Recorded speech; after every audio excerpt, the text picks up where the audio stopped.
Hello hello යාළුවනේ. ඉතින් මම අද ගෙනල්ලා තියෙන්නේ මගේ ඩේ ව්ලොග් එකක් වගේ තමයි. ඉතින් මේ වීඩියෝ එක මම රෙකෝඩ් කරන්න පටන් ගත්තේ උදේ 9ට 9:00 විතර.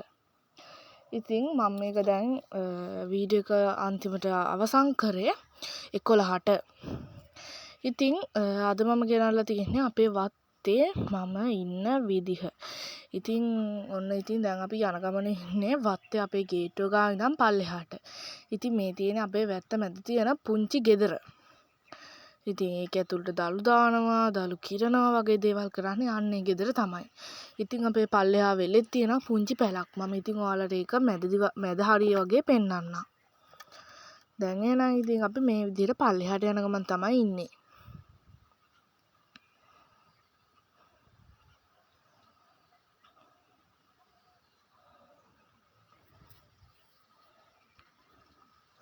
හරි ඉතින් අද අපේ මේ වත්තට ආවේ මමයි තාත්තයි මල්ලි අම්මයි තමයි අද ආවේ. මේ තියෙන්නේ අපේ මල්ලි හදලා තියෙන සෙල්ලම් ගෙදර.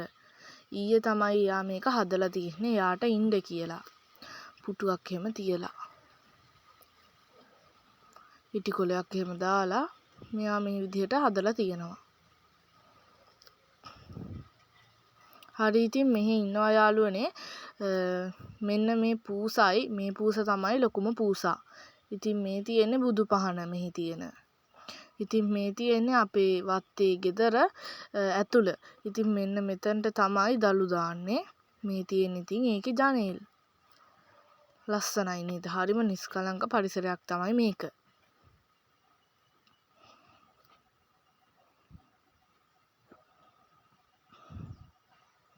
හරි ඉතින් මං කියන්න ගියපු කතාව කියන්නම්කෝ. ඉතින් මෙහි ඉන්නවා අර මං පෙන්නපු ලොකු පූසයි ඒ වගේම තව ඒ පූසගේ පැටියෙකුයි. ඒ පැටියත් දැන් ඒ පූසා සයිස්ම ලොකුයි. ඉතින් ඒ පූසා ළඟදී පැටව 4ක් දාලා. තාම නම් ඒ පැටව 4 දෙනා චූටි. හරි. දැන් ඉතින් අපි මේ යන ගමන් ඉන්නේ පල්ලෙහා පැලට. ඒ කියන්නේ වෙල මැද තියෙන අපේ පැලට. අපේ වෙලත් මම ඔයාලට පෙන්නන්නම්.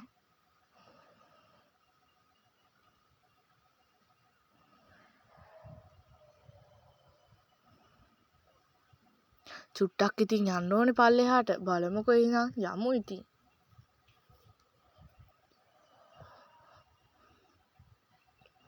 අපේ මල්ලි මායි තමයි අද මේ ගමනේ යන්නේ. ගමනේ යන්නේ කියන්නේ මේ පල්ලෙහාට යන්නේ. අන්න එතනින් පාරක් තිබ්බා. එතන කැලේ වැහිලා කියලා ඔයාලටත් පේනවනේ. ඒ හින්දා මෙන්න මේ විදිහට දළු ගස් අස්සෙන් පාර හදලා තියෙනවා දැන්. මේ තියෙන්නේ වෙල.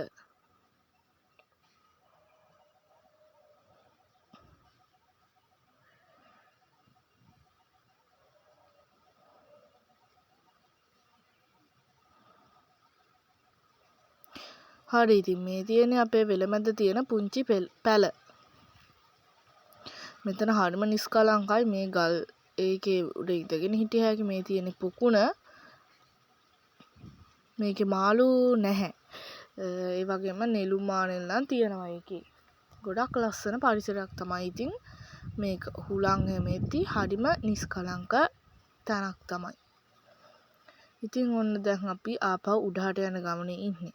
අපේ මල්ලි පූස් පැටියෙක් ගෙනල්ලා තියෙනවා. අර මම කිව්ව පූස් පැටව 4 දෙනාගෙන් එක්කෙනෙක්ව. ඉතින් ඒ පූස් පැටියට අවුවේද කොහෙද කෑ ගහනවා. ඒ හින්දා අන්න අපේ මල්ලි දුවනවා. ඔයාලට පේනවා ඇතින් මල්ලි දුව්වා. පවුනේ පූස් පැටියා. ඒ හින්දා එයා පූස් පැටියවත් අරන් දිව්වා. මෙතන මේ පාර නතර වෙලා. ඒ හින්දා ඉතින් මම පුංචි තල්ලුවකුත් දාලා ආපහු යවුවා. එයා පූස් පැටියව එයාගේ ටී-ෂර්ට් එකෙන් වහගෙන. ඒකයි එතන නැවතිලා කරලා තියෙන්නේ.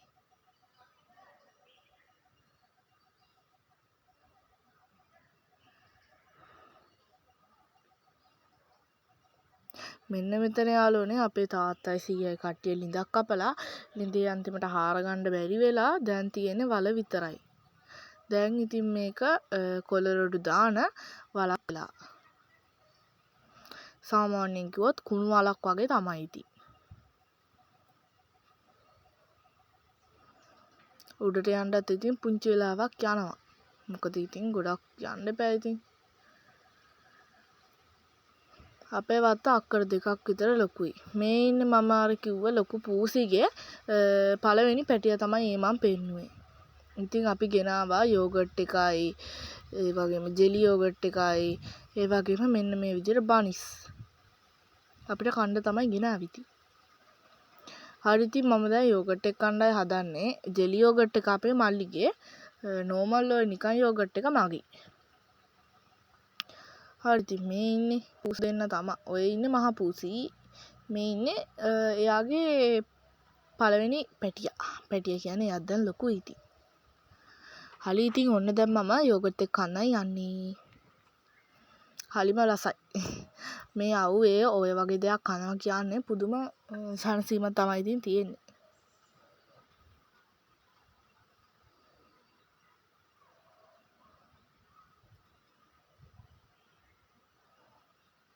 ඔන්න ඉතින් ඒකත් කාලේ ඉවරයි. මේ තියෙන්නේ අපේ පැලේ අපේ පුංචි ගෙදර මේගොල්ලෝ ලිප තමයි ඒක. ඔන්න ඉතින් දැන් මායි මල්ලි අම්මට උදව් වෙන්නත් එක්ක දර චුට්ටක් අදින්න පටන් ගත්තා. මෙන්න මෙතන පිටිපස්සේ දර තියෙනවා ගොඩාරියක්. ඒ දර ඉතින් ඉස්සරහට අදින්න තමයි තියෙන්නේ. අපේ අම්මා ගානට ලස්සනට ඒ ටික පිළිවෙලට ගොඩ ගහනවා. දැන් ඉතින් මම මේ දර චුට්ට ගිහින් දාන ගමනේ ඉන්නේ. ලොකු දර තියනවා පොඩි දර තියනවා. අපේ මල්ලිත් ඉතින් උදව් වුණා. ඔය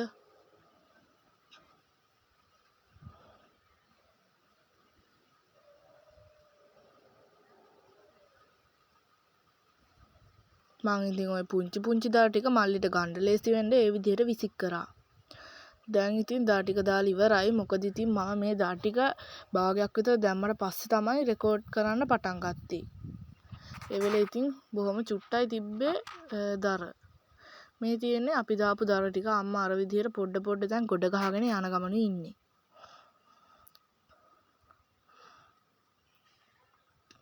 මේ තියෙන්නේ ලස්සන දර්ශනයක් ඉතින් මම ගත්ත. හරි ඉතින් දැන් සින්දුවක් දාන්නයි යන්නේ. මං දැම්මේ මල් කුමරිය වඩින්නා කියන සින්දුව. ඒක දාලිවලා මම ඊට පස්සේ ආපහු දැම්මා බුරු සෝං එක.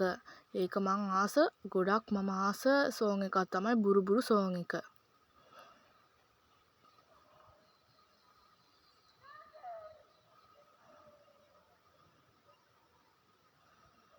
මේ වගේ ලස්සන පරිසරයක ඉඳන් ඒ වගේ සින්දු අහනවා කියන්නේ ගොඩක් හොඳ ලස්සන අත්දැකීමක් තමයි.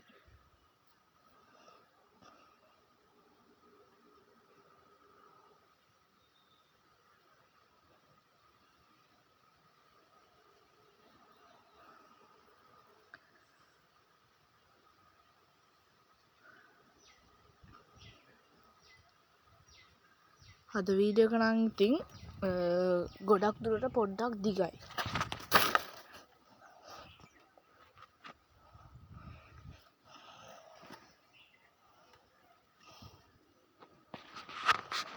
මේ තියෙන්නේ පිහිය ගාන තැන. පිහිය මුහත් වෙන්න අන්න එතන ලීය තමයි ගාන්නේ. ඉතින් මේ ඉන්නේ අර මං කිව්ව පූස් පැටව 4 දෙනා. ඒ 4 දෙනා තාම ගොඩක් චූටි. මෙන්න මෙතන මං කලින් කිව්වා වගේ දැන් නම් දලු දාලායි තියෙන්නේ. දලු කොහමද දැම්මේ කියලාවත් මං දැක්කේ නෑ. මොකද ඉතින් මං වීඩියෝ එක රෙකෝඩ් කරන ගමනේ හිටියේ. ඒ හින්දා. ඔන්න ඉතින් බලන්නකො මං පුංචි වැඩ කෑල්ලක් දාන්නයි ගියේ ඉතින්. මේ ගහ ගොඩක් උස නැහැ. ඉතින් නගින්න පුළුවන්. අනික චුට්ටක් ඇලවිලා වගේ තමයි ගහ පිහිටලා තියෙන්නේ. ඒ හින්දා ඉතින් නගින්න පුළුවන්. ඉතින් මම සාමාන්‍ය දුරට නැග්ගා. ඒ කියන්නේ උඩරම් වෙනකම් වගේ නැග්ගා. මොකද ඉතින් මේ ගහ උස සාමාන්‍ය කණුවක් සයිස් වගේ තමයි ඉතින්. නැගලා බිමටත් පැන්නා. හරි ඉතින් අද වීඩියෝ එක කොහොමද ලස්සනයිද කියලා ඔයාලා හැමෝම පහලින් කමෙන්ට් එකක් ලයික් එකකුත් දාගෙන යන්න. අනිවාර්යෙන් කමෙන්ට් කරන්න, ෂෙයා කරන්න, ලයික් කරන්න, සබ්ස්ක්‍රයිබ් කරලා නැත්නම් අපි සබ්ස්ක්‍රයිබ්ත් කරන්න. මේ වගේ තවත් ලස්සන වීඩියෝ එකක් අරන් එනකම් ඔයාලා හැමෝම මාත් එක්ක සතුටින් පරිස්සමින් නැදිලා ඉන්න. එහෙනම් බයි.